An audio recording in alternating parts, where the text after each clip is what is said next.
Hey everyone, ready for another deep dive? Always ready. Awesome.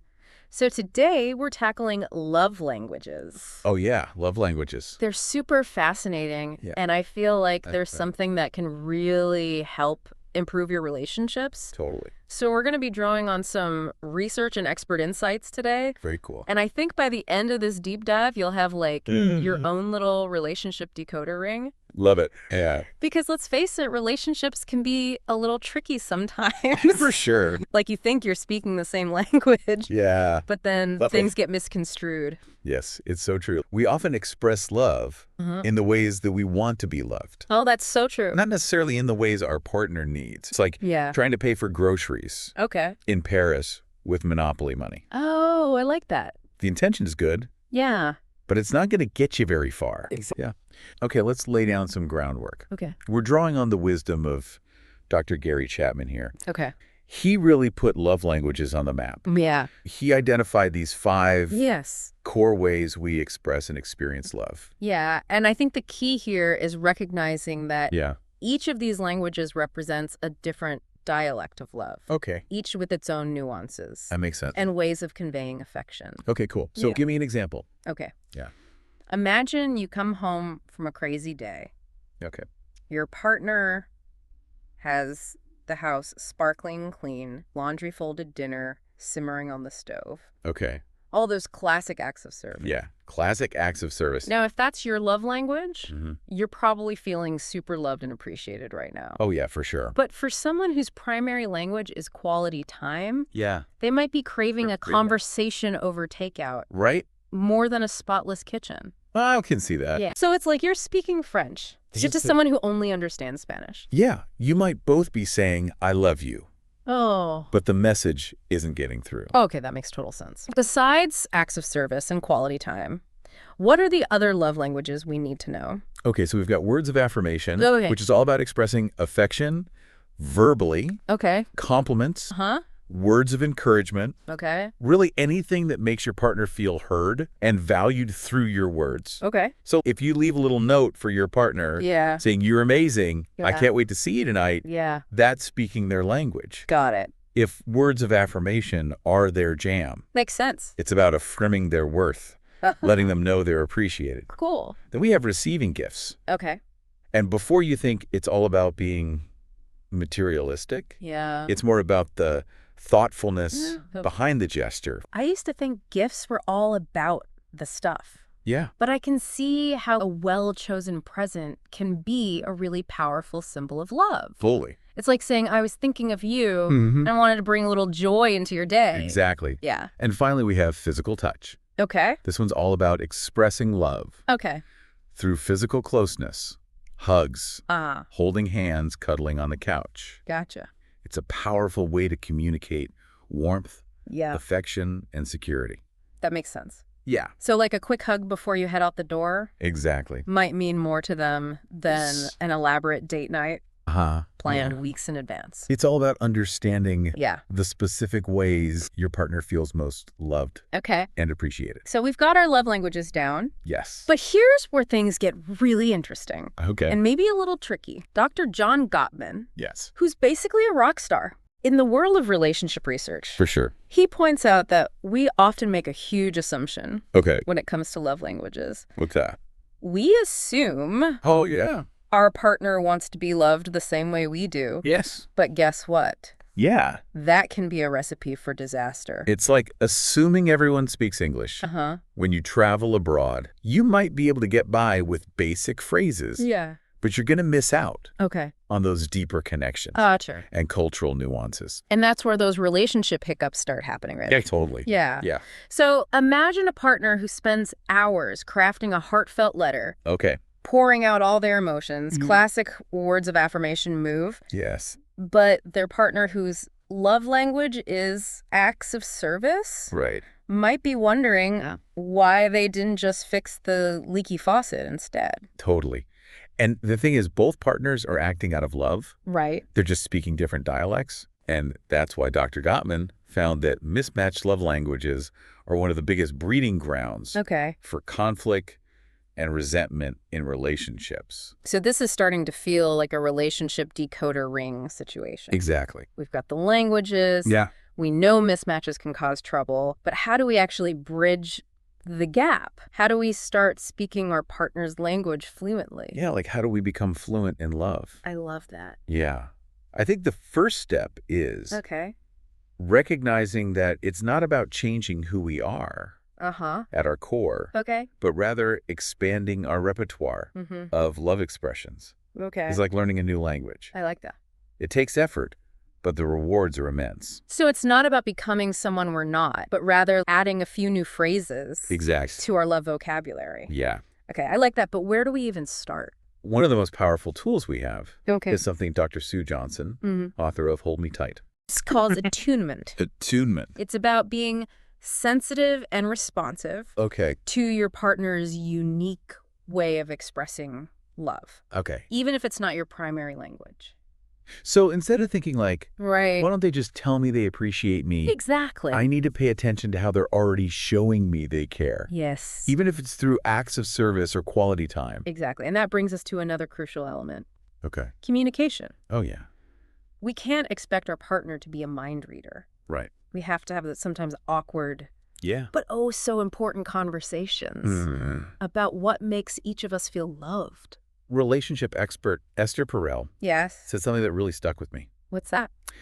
She said, the quality of our relationships determines the quality of our lives. That's so true. And she's right. Yeah. If we're not communicating effectively about our needs and desires, it's going to impact every aspect of our lives. It's like trying to navigate a new city without a map. Okay. You might stumble upon some cool places, Yeah. but you're also likely to get lost and frustrated. So have those conversations. Yes. Ask your partner, what makes you feel most loved and appreciated? Okay.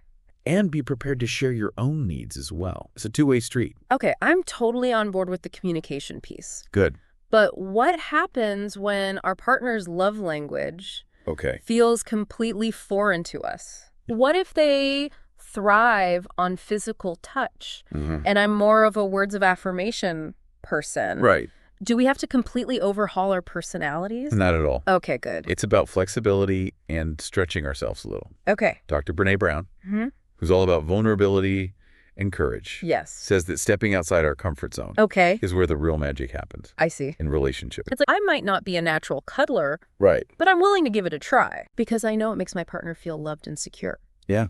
And maybe you'll even discover a new side of yourself in the process. I love that. Yeah, and the more we practice speaking each other's love languages, the more fluent we become. It becomes less about forcing ourselves, right? And more about genuinely wanting to make our partner happy. Okay, so we've got the communication part down. Yes. We're embracing flexibility. Good.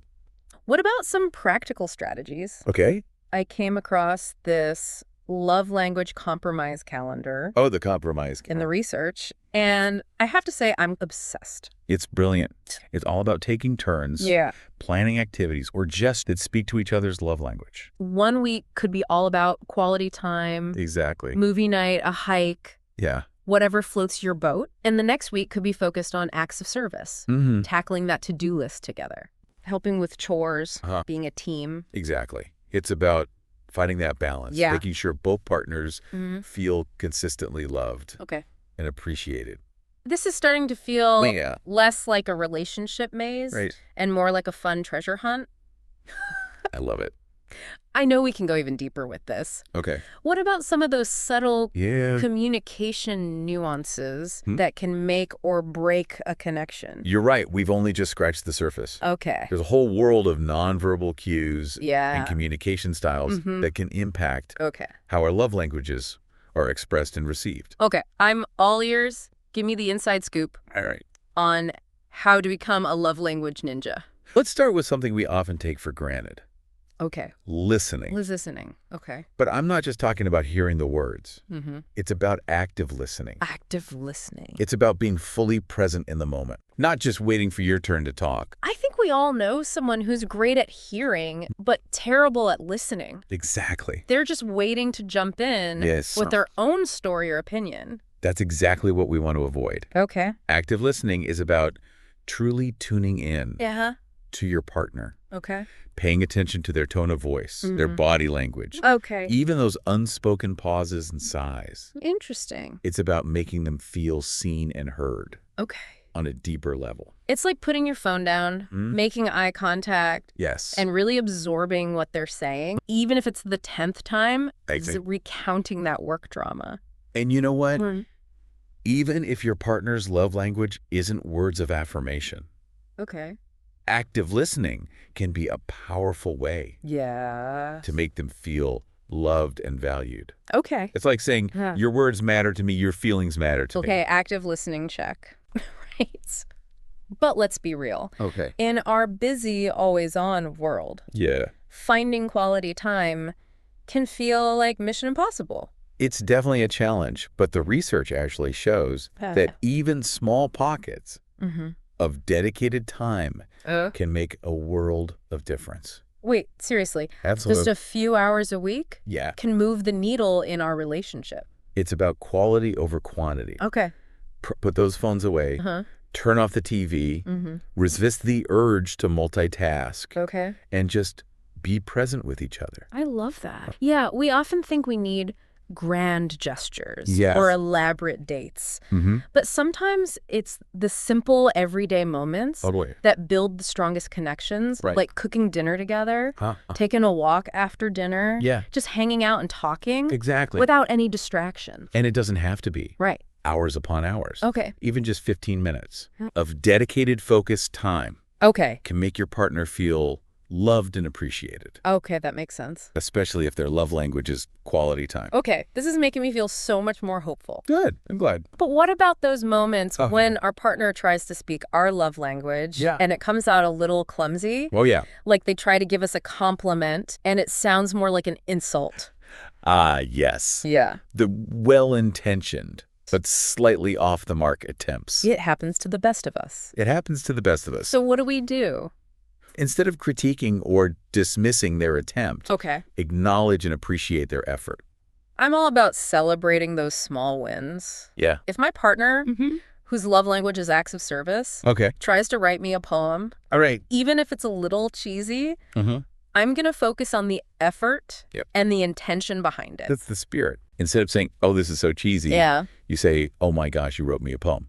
Exactly. That's amazing. It's like saying, hey, I see you trying and I appreciate it. Exactly. Even if it's not perfect. Positive reinforcement goes a long way in encouraging them to keep trying. Right.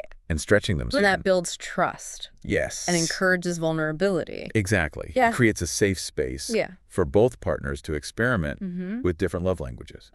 Without fear of judgment. This is all making so much sense. Good. But I have to ask, what about those times when love languages clash? In a big way. What if I'm all about quality time and my partner is all about physical touch? Is there a way to find common ground? That's a good question. It all comes back to understanding, I think. Understanding, okay. Yeah, it's about putting on your detective hat and trying to see the world through your partner's eyes. So instead of getting frustrated when my partner wants to cuddle after a long day, instead of talking, I need to remember that for them, physical touch is their way of connecting and de-stressing. And here's a little secret. Often, those seemingly incompatible love languages can actually complement each other beautifully. Once you understand the motivation behind them. I'm intrigued. Tell me more. Okay, let's say your partner's love language is acts of service. And they're always doing things for you, fixing things around the house, running errands, taking care of those little tasks that you never seem to get to. I can definitely relate to that. Yeah. My partner is the king of taking out the trash and making sure the bills are paid on time. Now, if your love language is quality time, you might initially feel a little neglected. Because you're craving that focused attention and conversation. But here's the shift in perspective. Their acts of service are actually their way of showing you they care and want to make your life easier. They're trying to create a space where you can relax and enjoy your time together without those nagging to-dos hanging over your heads. Wow, I never thought of it that way. So it's not that they're avoiding quality time. They're actually trying to enhance it Yeah. by taking care of those things that might distract us from truly connecting. Okay, my mind is officially blown. Good. So we've got communication, flexibility, understanding. What's the final takeaway? Okay. What can our listener walk away with today and actually apply to their own relationship? Here's the beautiful truth. Okay. Even with mismatched love languages, a deep and fulfilling connection is absolutely possible. Okay. It just requires a little bit of effort. Yeah. And a willingness to see things from a different perspective. So it's like instead of trying to force our partner to speak our language fluently, we need to become bilingual in love. I love that analogy. It's about expanding our own capacity for love and finding ways to communicate effectively in our partner's language. Yeah. Even if it feels a little awkward at first. And the more we practice, the more fluent we become. Absolutely. Remember, love isn't about perfection. It's about progress. Oh. It's about those small, consistent efforts to understand and appreciate our partner's unique way of experiencing love. This whole deep dive has been like a relationship masterclass. Oh, I'm glad you think so. Thank you so much for sharing your insights with us. Of course, happy to be here. Any final words of wisdom for our listener before we wrap up? Remember, relationships are a journey, not a destination. Okay. There will be bumps along the way, moments of miscommunication, and times when you feel completely lost in translation. Yeah. But as long as you keep communication open, embrace flexibility, and remember that love is a choice you make every single day, you can navigate those challenges and build a love that lasts. Beautifully said. Thank you. To our listener, go forth and love intentionally. Yes. Learn each other's languages, celebrate your differences, and remember, even though love can be a bit of a puzzle, it's a puzzle worth solving. It is. Thanks for joining us on this deep dive, and until next time, happy decoding.